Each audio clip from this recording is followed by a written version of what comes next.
5ই August একটা ছুটি ঘোষণা করা হবে, সেটা হচ্ছে ছাত্র জনতার অভ্যুত্থান দিবস হিসাবে পালিত হবে। এটা এবছর থেকে প্রতি বছরই পালিত হবে। আজকে আসলে আমাদের আলোচনার মূল বিষয়টা ছিল, আপনারা জানেন যে জুলাই আসছে সামনে।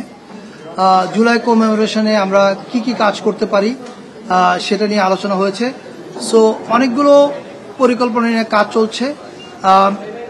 প্রেস উইং সামনে দ্রুত আপনাদেরকে একটা মিটিংয়ে ডাকবে, ডেকে ডিটেল প্রোগ্রাম জানাবে। তবে আজকে আমরা এইটুকু প্রাথমিকভাবে বলতে পারি যে 5 তারিখ থেকে টার্গেট করে, মানে 5ই আগস্ট যেরকম, আপনারা যদি জুলাইয়ের 14 তারিখ থেকে, জুলাইয়ের 1 তারিখ থেকে আমাদের কর্মসূচি শুরু হবে, কিন্তু মূল ইভেন্ট কিক অফ হবে জুলাইয়ের 14 তারিখ থেকে এবং এটা চলবে 5 আগস্ট পর্যন্ত।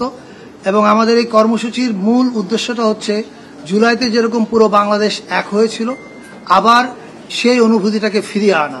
সেই অনুভূতিটা আমাদের মধ্যে আছে, জাস্ট রিইনফোর্স করা সেটাকে। এবং এটার জন্য বেশ কিছু কর্মসূচি নিয়ে কাজ চলছে। এটার ডিক্লারেশনটা হবে সম্ভবত সোমবারে, রাইট? আর এটা ওইটা না, কাপড় ধোয়ার একটাই সলিউশন, চাকা অল ইন ওয়ান। সোমবারে প্রেস উইং আপনাদের সঙ্গে যোগাযোগ করবে এবং আপনাদের মাধ্যমে সারা দেশের মানুষকে জানানো হবে।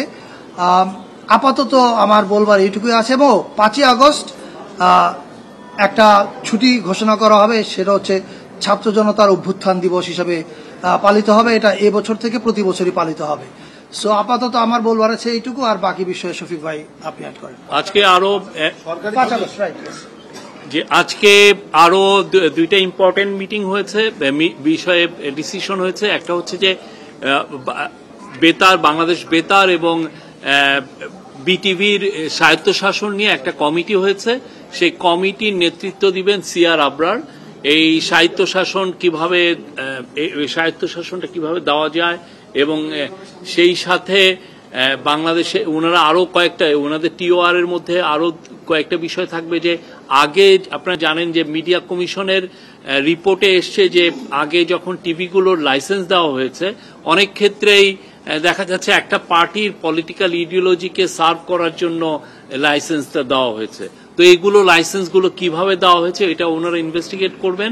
এবং অ্যাট দ্য সেম টাইম তারা সামনে আরো টিভি লাইসেন্স যদি দেওয়া হয়, সেক্ষেত্রে কি কি নীতিমালা থাকবে এই দেওয়ার জন্য, সেগুলো ওনারা ফর্মুলেট করবেন। এটা একটা বিষয়। আর একটা হচ্ছে, আপনারা জানেন জুলাই প্রোক্লেমেশন ছাত্র জনতার একটা দাবি। তো জুলাই প্রোক্লেমেশনটা যাতে খুব মানে 5ই আগস্টের আগে এটা দেওয়া যায়, সেই জন্য একটা কমিটি করা হয়েছে। এই কমিটির নেতৃত্ব দিবেন হচ্ছে ডক্টর ওয়াহিদুদ্দিন মাহমুদ, আমাদের প্ল্যানিং অ্যাডভাইজার। সেখানে আরো কয়েকজন অ্যাডভাইজার থাকবেন। তো ওনার নেতৃত্বে এনারা কাজ করবেন আমাদের স্টুডেন্টদের সাথে, পলিটিক্যাল পার্টিগুলোর সাথে করে ওনারা একটা জুলাই প্রোক্লেমেশনটা খুব দ্রুত যাতে এটা তৈরি করা যায়, সেই জন্য ওনারা কাজ করবেন। এই দুইটা ছিল আজকের মেজর মিটিং। আরো বেশিরভাগই মূলত জুলাই, যে গত বছরে যে জুলাই গণ অভ্যুত্থানে কি কি হয়েছে, এটা কিভাবে রিক্রিয়েট করা যায়, কিভাবে আবার সেই উনি যেটা বললেন সেগুলো নিয়ে মিটিং হচ্ছে। প্রায় 2 ঘন্টার মিটিং, সেখানে 9 জন অ্যাডভাইজার ছিলেন। Thank you. আর ইয়ের ক্ষেত্রে রেডিও টিভি স্বায়ত্তশাসনের এই কমিটি লিড করবেন ডক্টর সিআর আবরার।